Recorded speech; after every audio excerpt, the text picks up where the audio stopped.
Salut tout le monde, comment allez-vous? Moi ça va plutôt bien aujourd'hui. On se retrouve pour une nouvelle théorie sur Dragon Ball et aujourd'hui on va parler un petit peu de Ginyu. Ginyu qui est un personnage assez intriguant, voilà, et que il a un pouvoir assez spécial, c'est qu'il peut échanger de corps, voilà, tout simplement. Et c'est une attaque que je me pose quand même plusieurs questions. Déjà, est-ce que c'est son seul corps? Apparemment, non. Ça n'a pas été son seul corps qu'il a échangé. Voilà, donc le corps qu'on nous on a connu. Voilà, donc avec le mec violet. Apparemment, non, c'était pas son premier corps. Voilà, apparemment, il aurait déjà échangé plus d'une fois étant plus jeune. D'ailleurs, Jesse a l'air de pas vraiment, enfin Jess ou Jesse, ou c'est peu, je m'en fous, c'est pas grave. Donc voilà, avait l'air de pas trop être choqué de cette transformation-là. Apparemment, c'est pas la première fois qu'il fait cette transformation-là. Mais déjà, d'où vient cette transformation et d'où vient ce personnage-là? C'est vrai que ça peut être intéressant de savoir d'où il vient. Malheureusement, on n'a aucune information sur ça. On n'a aucune information sur clairement le pouvoir de pouvoir échanger de corps. Ça aurait été intéressant. Alors, est-ce que dans Dragon Ball Super, plus tard, on apprendra d'où vient cette attaque? Ce serait intéressant parce que déjà, c'est comme la téléportation. Bah, on apprend maintenant d'où vient un petit peu plus le peuple, tout ça, vu que Vegeta s'est entraîné, tout ça. Donc voilà, bref, donc on a appris certaines choses un peu plus tard. Donc au niveau de ça, mais est-ce que plus tard on apprendra cette technique? Est-ce qu'un personnage va apprendre cette technique-là? Alors déjà, c'est hyper intéressant au niveau combat. Voilà, déjà, Ginyu nous a déjà prouvé plus d'une fois que il pouvait clairement avantager le combat, hein. Voilà, rien qu'en se blessant, en échangeant de corps et en étant dans le corps de Goku. Goku était fameusement bien pété, on va pas se mentir. Mais alors la question c'est vraiment et combien de corps eh bien il a pu déjà changer?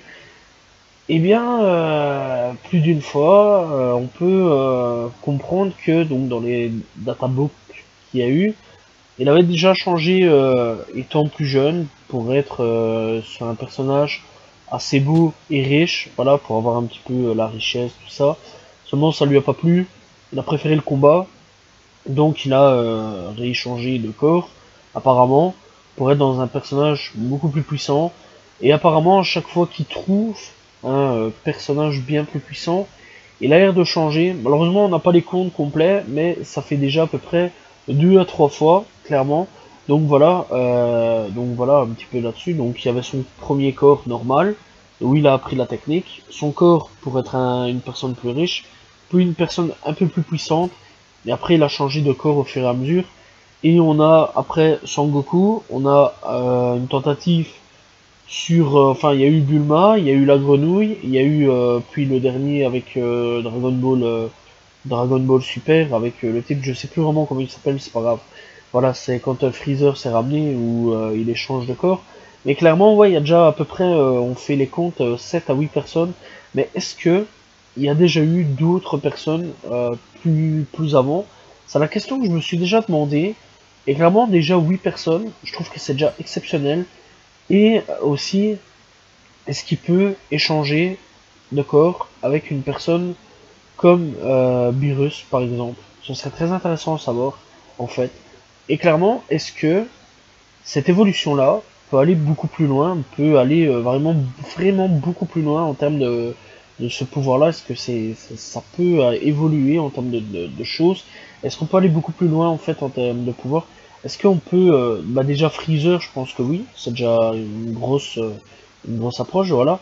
Et est-ce que en changeant de corps à chaque fois, en allant étape par étape de plus fort en plus fort, est-ce que le pouvoir évolue? Est-ce qu'on peut aller prendre vraiment beaucoup plus puissant comme personnage? Par exemple, il va prendre le corps donc de Freezer, puis il irait prendre le corps de Cell, puis de Boo, puis après il irait un petit peu plus puissant. Bah, Goku toujours aussi, hein, il pourrait prendre le corps de Goku en évoluant avec, puis après prendre le corps de Beerus. Ça aurait été assez intéressant. Est-ce qu'il peut prendre le corps après de Whis et après de Zeno?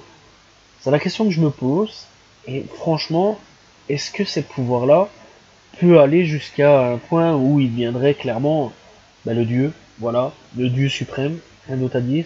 est-ce que ce pouvoir-là peut aller jusqu'à atteindre Zeno? C'est la question que je me pose, et c'est une question très intéressante, clairement.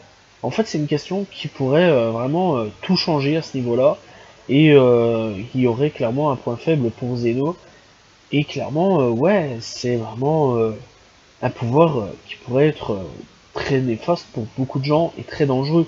Parce que clairement, ça a désavantagé Goku sur Namek, ça pouvait désavantager Vegeta sur Namek, vu qu'on sait qu'il a voulu prendre le corps de Vegeta. Malheureusement, il n'a pas su le prendre, ou heureusement, il n'a pas su le prendre. Malheureusement pour lui, heureusement pour la Z-Team, voilà, tout simplement. Et clairement, ouais, on sait qu'il a pas su prendre, puisque la première tentative, il a échoué, parce que Goku s'est mis en travers, où il a repris son corps.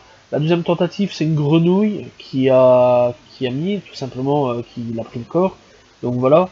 Clairement, oui, ça aurait pu mettre des désavantages. On a vu clairement la difficulté, puis après, il a pris le corps de Bulma, mais là, c'est plus, c'est moins dans le manga, je crois. C'est plus en animé. Et clairement, voilà, c'est un mec qui peut désavantager une équipe. Clairement, il se ramène, donc il change de corps, il se ramène, il se fait passer pour n'importe qui, et juste, il peut contrôler à peu près tout et n'importe quoi, et n'importe qui, clairement. Il peut même devenir le roi le roi de l'univers, quoi, quelque part, hein, ce mec-là, donc en prenant Zeno. Et c'est la question que je me pose, est-ce qu'il peut prendre Zeno, ou alors le type, là, le père de tous les anges? Putain, je me souviens même plus de son blast, c'est grave. Mais clairement, est-ce qu'il peut prendre ces deux mecs-là, ou alors un gardien, ou enfin un gardien de Zeno, un des protecteurs de Zeno, ou un ange, ou un des dieux de la destruction?